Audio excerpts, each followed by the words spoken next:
Hola, buenas tardes. Mi nombre es Adriana Vianey Rangel Contreras. Soy del tercer semestre de la especialidad, de la licenciatura en optometría, semipresencial de la Universidad CDI. El día de hoy vamos a ver la luz y sus antecedentes históricos con el profesor Luis Mesa.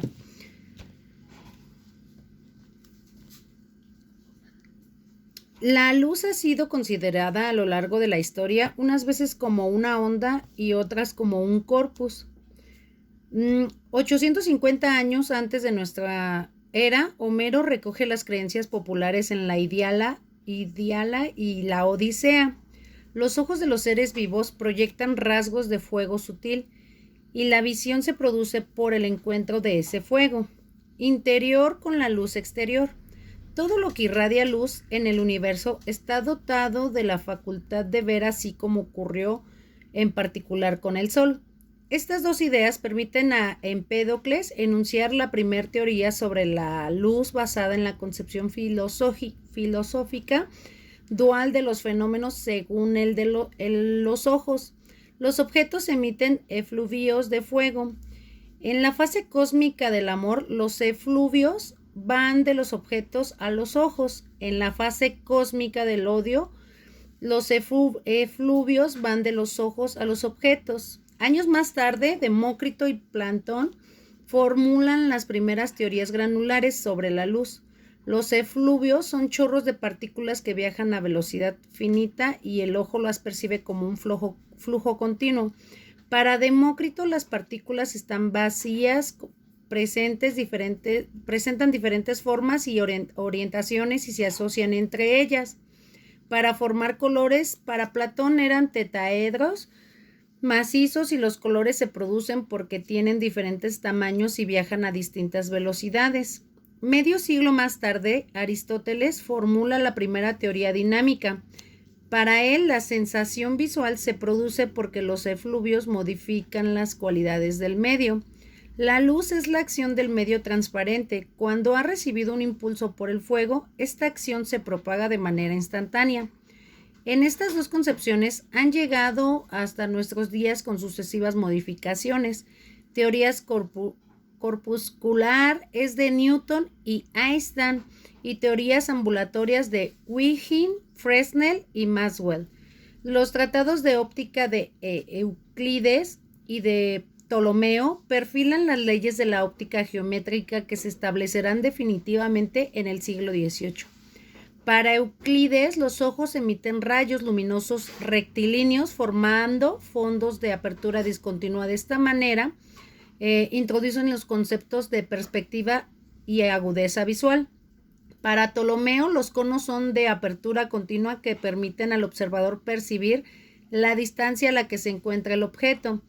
Además, estudia la refracción atmosférica y señala los errores de observación en la posición de las estrellas. Es suya la primera referencia al principio según el cual la luz, para pasar de un punto a otro, invierte siempre el menor tiempo posible. Germán, 15 siglos más tarde, utilizaría este principio para interpretar los espejismos. Desde Ptolomeo hasta la época de Descartes, Sinton, los avances del conocimiento de la naturaleza de la luz se deben principalmente a los grandes pensadores del mundo árabe. Entre ellos destacan a Lances y al París. El primero ejerce una gran influencia en los científicos de la Edad Media a través de su tratado de óptica. En él establece claramente que los rayos van desde el objeto hasta el ojo y hace una descripción minuciosa de su fisiología. Introduce el concepto de la visión binocular y trata de explicar lo que son los espejismos, los halos, el arco iris y el ensanchamiento del sol en el horizonte. Alassane estudió los espejos esféricos y parabólicos y las lentes, y pone de manifiesto la aberración esférica. En cuanto a las leyes fundamentales de la óptica, descubren que el ángulo de incidencia y el de refracción no son estrictamente proporcionales. Nos vamos aproximando a la ley de Snell, que establece la relación matemática entre ambos. 3 siglos más tarde, al París y actualiza y comenta con detalle la obra de Elaborar una teoría más sobre el arco iris y sus estudios. Acerca de la refracción, hace una conjetura importante sobre la velocidad de la luz. La velocidad de la luz es inversamente proporcional a la densidad óptica de los medios que atraviesa. Al parecer puede ser considerado como el precursor del concepto de índice de refracción. La óptica matemática moderna comienza en 1637, cuando Descartes publica el discurso del método, en el que se incluyen los tratados de bióptica de meteoros y la geometría.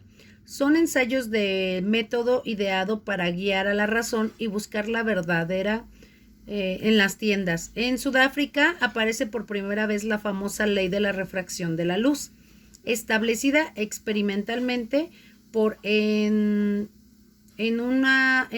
unos años, por la importancia que dicha ley ha tenido en el desarrollo de la óptica.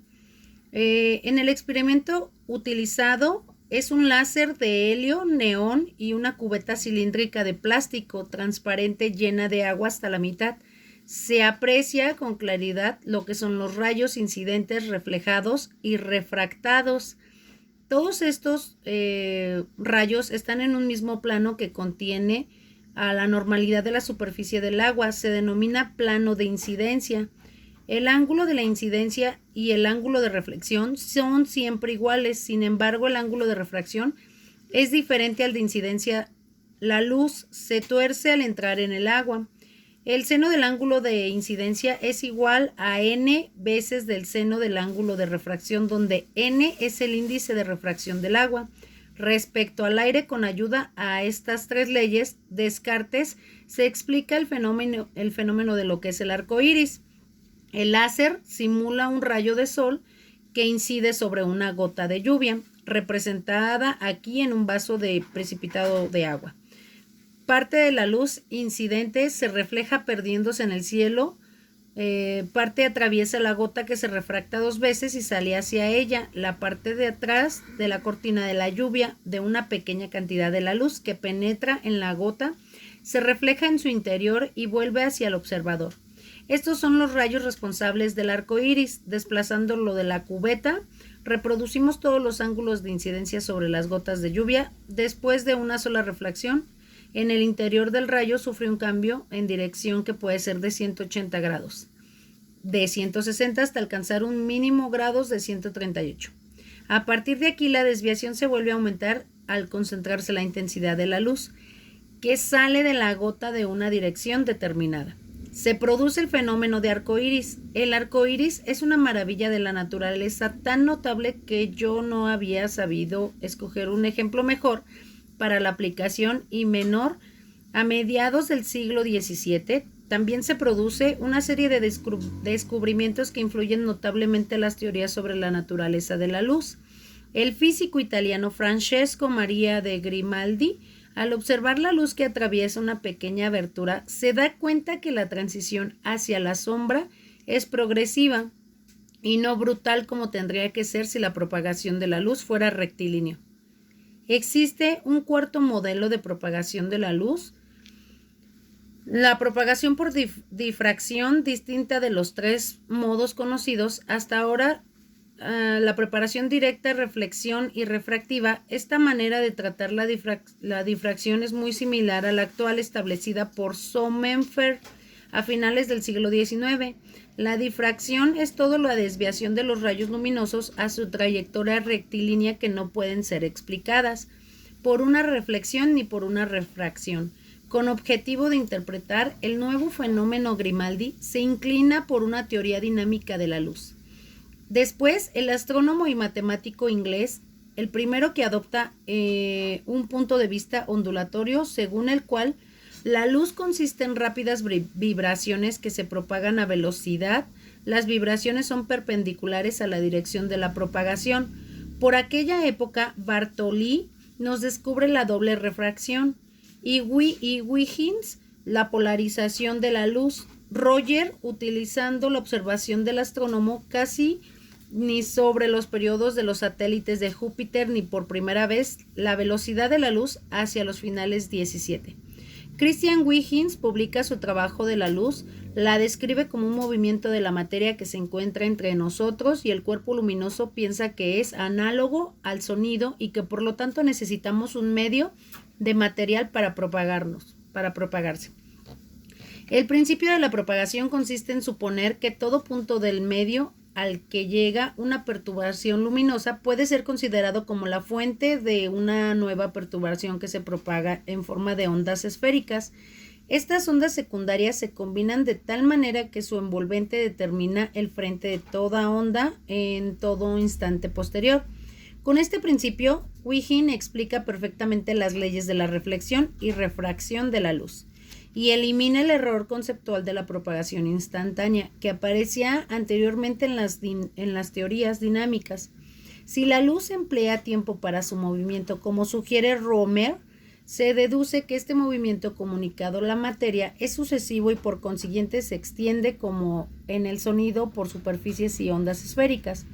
De la teoría de origen se deduce la importantísima consecuencia de que la luz viaja más deprisa en el aire que en el agua, como ya habíamos dicho en lo que son los 3 siglos antes. Fermat proporciona un apoyo a esta teoría anunciando un famoso principio del tiempo mínimo de la naturaleza, como siempre, por el camino más rápido. Este principio explica la ley de la refracción, siempre que la velocidad de la luz en el agua sea menor que el del aire.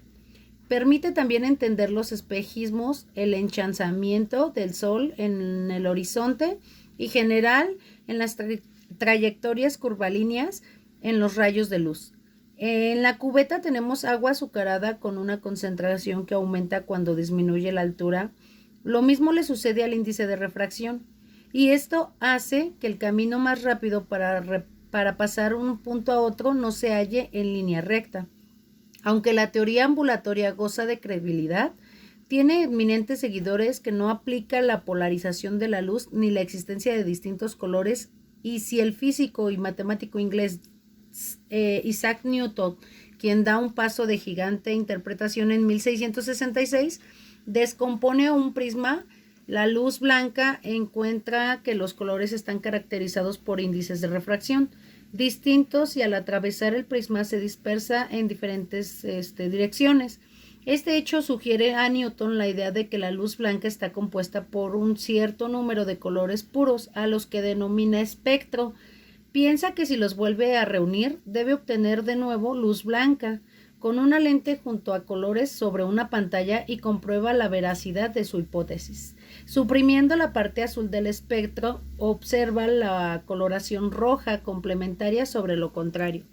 Cuando se suprime la parte roja, esta forma de actuar es la que desde entonces utilizan los científicos, los que le han hecho distanciarse de los filósofos mediante la hipótesis de las propiedades de la luz, sino presentarlas y probarlas mediante las razones y experimentos. Milton encuentra tan insuperable las dificultades de la teoría ondulatoria. La polarización de la luz o la formación de los colores, que se consagra desarrollar una nueva teoría en ella, supone que la luz propaga desde el cuerpo luminoso hacia el ojo en forma de partículas diminutas. Es la conocida teoría de la emisión. Con ella se explican de manera simple la reflexión. En la reflexión de la luz es necesario suponer que las partículas luminosas viajan más deprisa en el agua que en el aire, en contra de lo que se dice en la teoría ondulatoria, que en aquella época están en discrepancia, no se podían contrastar con el experimento con la teoría de la dispersión de la luz blanca de colores y las leyes de reflexión y refracción de Newton. Las características más importantes del arco iris y su interpretación y sus dibujos sobre este tema llegan a ser tan populares como los romances de Ciego. En resumen, para Newton la luz blanca está compuesta por corpúsculos luminosos distintos para los diferentes colores y que son atraídos como distintas fuerzas por el medio. Debido a la gran autoridad de Newton y al éxito de su mecánica celeste, durante más de 100 años su imagen y su obra dominaron las ideas sobre la naturaleza de la luz. Durante todo el siglo XVIII, la luz es considerada por la mayoría de los científicos como un conjunto de corpúsculos de diferentes colores. Sin embargo, la controversia entre el corpúsculo no desaparece por completo y a principios del siglo XIX vuelven las ondas con ya aún Aragón y Fresnel.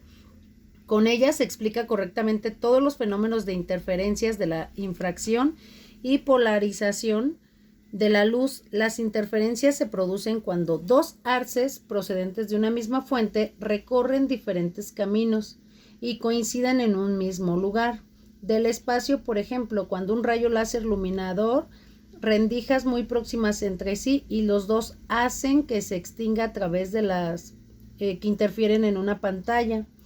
La explicación del fenómeno se debe a que aún tiene un día su famoso principio de interfacias de la siguiente manera: cuando dos partes de la misma luz alcanzan el ojo por dos caminos diferentes en direcciones muy próximas.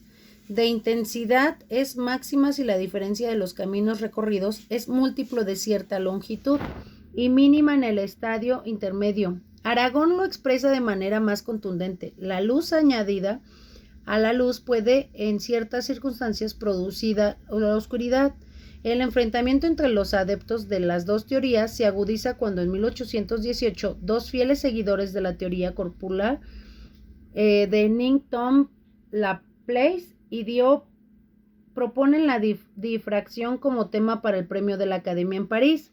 La difracción se pone como manifiesto sin creer que la luz atraviesa pequeñas aberturas, los rodea obstáculos pequeños, por ejemplo, un pelo o una rendija estrecha. En ambos casos, la figura de difracción es muy parecida. Se aprecia en ella máximos y mínimos de intensidad luminosa. Cuando más estrechos son los objetos, más ancha es su figura de difracción. Solo una pequeña parte del rayo láser atraviesa la rendija, pero no lo hace en línea recta, sino que diverge y su intensidad no se distribuye uniformemente sobre las pantallas. Al convocar el concurso, Laplace vio la espera en llegar al triunfo definitivo de la teoría corpuscular. Sus esperanzas se ven frustradas. Se ven frustradas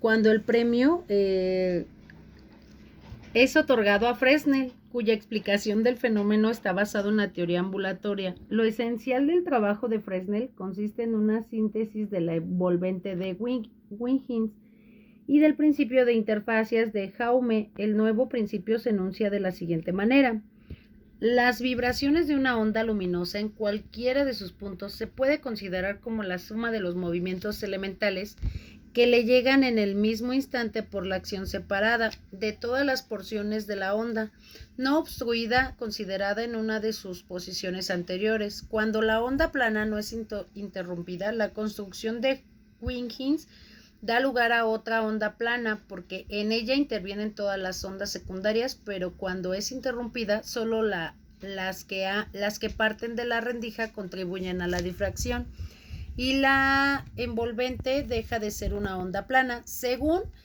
para qué son si se aplica la teoría propuesta por Fresnel. En el centro de la sombra de un disco opaco debe aparecer una mancha brillante, lo cual parece absurdo. Sin embargo, esto es confirmado experimentalmente por Aragón de manera espectacular ante el jurado, por lo que éste se ve obligado a conceder el premio a Fresnel.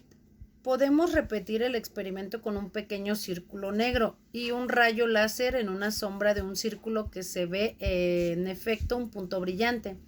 La teoría de Fresnel explica el fenómeno de la difracción de sus mínimos detalles. Se puede determinar mediante la difracción el diámetro de un agujero del lóbulo rojo o la distancia entre dos líneas consecutivas en una red de difracción. Las dimensiones de estos objetos son del orden de la milésima de milímetro en la vida diaria y se pueden ver la difracción algunas veces cuando la luz del sol pasa entre lo que son las hojas de los árboles, cuando la luna tiene cerco. La teoría ondulatoria iniciada por Huygens, desarrollada por Young, Aragón y Fresnel, Es suficiente para explicar la propagación rectilínea de la luz y reflexión y refracción, y las desviaciones a la dirección rectilínea, fenómenos de interferencia y difracción, pero como en ella se supone que las ondas luminosas son longitudinales, no pueden explicar la polarización de la luz por reflexión, descubierta por Malus al observar el reflejo del sol a través de un polarizador. En este problema se resuelve en 1816 cuando Aragón III del descubre que dos rayos polarizados en direcciones perpendiculares entre sí no interfieren. Esto se puede ver con el interferómetro de Michelson. Si los rayos están polarizados en direcciones perpendiculares, no se observan interferencias en la pantalla. Al tener noticias de este experimento y aún encuentran la clave de las vibraciones luminosas, son transversales. Recupera así la hipótesis de que había pasado inadvertida. Inmediatamente Flores, en el que comprende el significado total de esta hipótesis, deduce de ellas numerosas conclusiones interpretando correctamente la polarización de la luz y de todos los fenómenos luminosos conocidos en la época. El triunfo de la teoría ondulatoria es tan grande que casi resulta superfluo el experimento de crucis que propone Aragón, medir la velocidad en el aire y en el agua para poder decidir claramente entre las teorías ondulatoria y corpuscular si se trata de una onda. Cuando el extremo A del frente penetra en el agua, el extremo 20 no ha llegado al extremo, recorre dentro del agua de una distancia menor que el extremo que ven en el aire. La luz viaja más lento dentro del agua. Si se trata de una partícula, su velocidad tiene dos componentes, horizontal y vertical. Al llegar a la superficie del agua sufre una atracción y el componente vertical de su velocidad se agranda, haciendo que cambie su dirección y que aumente su velocidad. El experimento es realizado por Fotball en el Fotball Piso en 1850 y el resultado es concluyente. En el aire, la luz va más deprisa que en el agua. La teoría ondulatoria tiene razón. Admitido el carácter ondulatorio de la luz, en grave problema se presenta. Todas las ondas necesitan un medio material para propagarse. Las ondas del estanque necesitan agua. Las ondas sonoras, el aire. Y la luz, ¿cómo es posible que llegue desde el Sol hasta la Tierra si entre ellos solo existe el espacio vacío por el que viajan los otros planetas? La respuesta de los físicos es que ese espacio está ocupado por el éter, una sustancia misteriosa. Durante gran parte del siglo XIX, muchos de ellos se dedicaron a estudiar, pues Green, McCulloch, Newman, Stokes, Lord, Kelvin, Kirchhoff, los Rell, y todos ellos trabajan en un éter elástico, y aunque resuelven muchos problemas formales de óptica, los fundamentos de aquel pertenecen a un estado insatisfactorio, porque si el elástico tendrá que ser muy rígido para que la velocidad de la luz sea tan grande. Pero entonces, ¿cómo podrán surcar los planetas sin encontrar la resistencia? La respuesta parcial a este problema llega desde la otra parte de la física, el electromagnetismo. ¿Ya?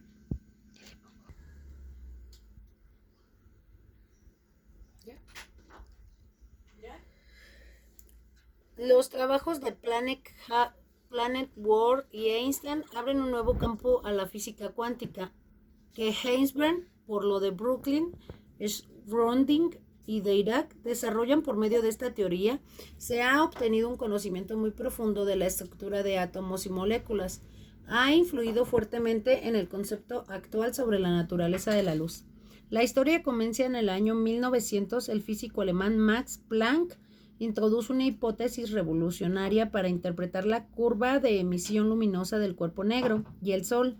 Las estrellas y los filamentos incandescentes de las bombillas de hierro candentes tienen una curva de emisión muy parecida a lo largo del modelo ideal del cuerpo negro. Cada color emite una cantidad de energía luminosa. La curva tiene un máximo depende de la temperatura del cuerpo emisor. Por ejemplo, el filamento de una bombilla encendida se encuentra a 3000 grados de Kelvin y su máximo de emisión parece en la zona infrarroja. En el Sol emite a 6000 grados Kelvin y su máximo corresponde al amarillo. Hay estrellas rojas, las más viajeras, que emiten 4500 grados, y las azules, que son las más jóvenes, de 10000. Para explicar esta importantísima curva de emisión, Planck hacía la hipótesis de que la energía luminosa emitida de cada color, cada frecuencia es un múltiplo entero de lo que él denomina cuánto la energía de cuánto es el producto de la constante H de Planck, por lo que la frecuencia a no del color.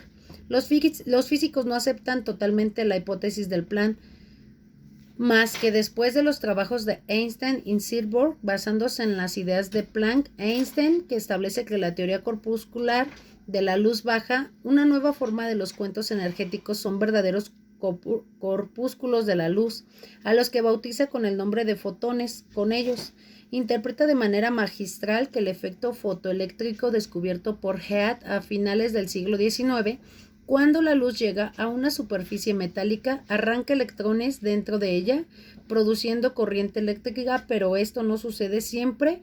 Existe una frecuencia umbral por debajo de la cual el efecto fotoeléctrico no se produce aunque la intensidad luminosa del foco aumente mucho, por encima de dicha frecuencia de cada foto.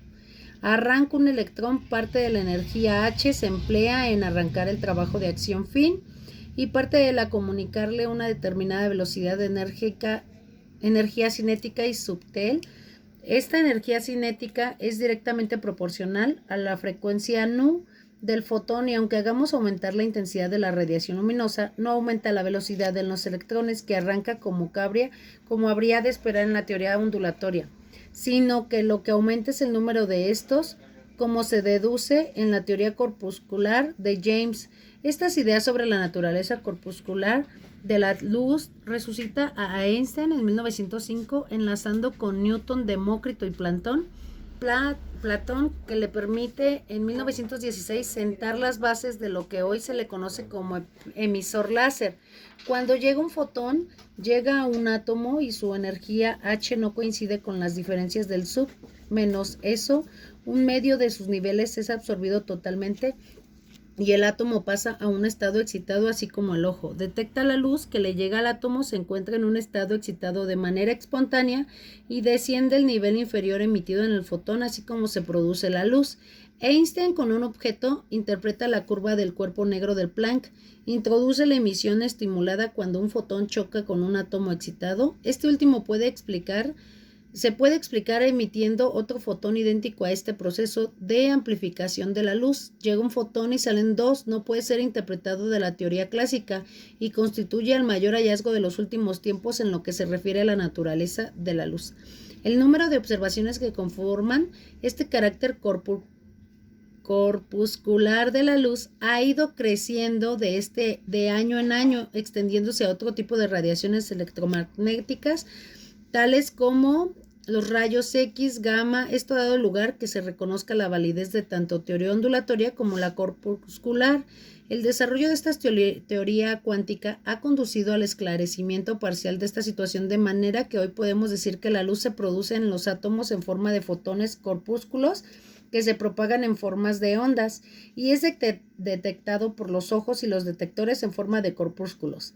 El doble carácter ondulatorio y corpuscular no es exclusivo de la luz. Partículas atómicas tales como los electrones, neutrones, producen efectos de difracción igual que las ondas. En 1924, Louis Brooklyn atribuye a la partícula de masa que se mueve con una velocidad y una onda asociada cuya longitud de lambda es igual a la constante de Planck dividida por el producto de su masa por su velocidad. Esto nos ha permitido desarrollar técnicas fraccionales tales como la microscopia electrónica, que han influido enormemente en el desarrollo de la ciencia.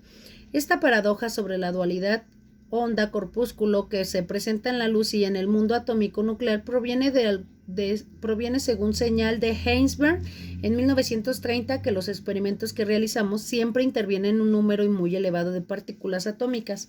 Las conclusiones que podemos sacar desde este punto de vista individual pueden ser contradictorias. Unas veces parecen comportarse como si fueran partículas y otras veces como si fueran ondas.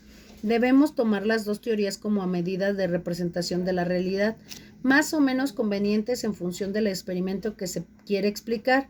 La luz y la materia son entidades físicas simples. Su aparente dualidad es fruto de lo insuficiente de nuestro lenguaje. Eso sería lo que son los antecedentes históricos que tiene lo que es el inicio de la luz. por mi parte sería todo. Mis compañeros van a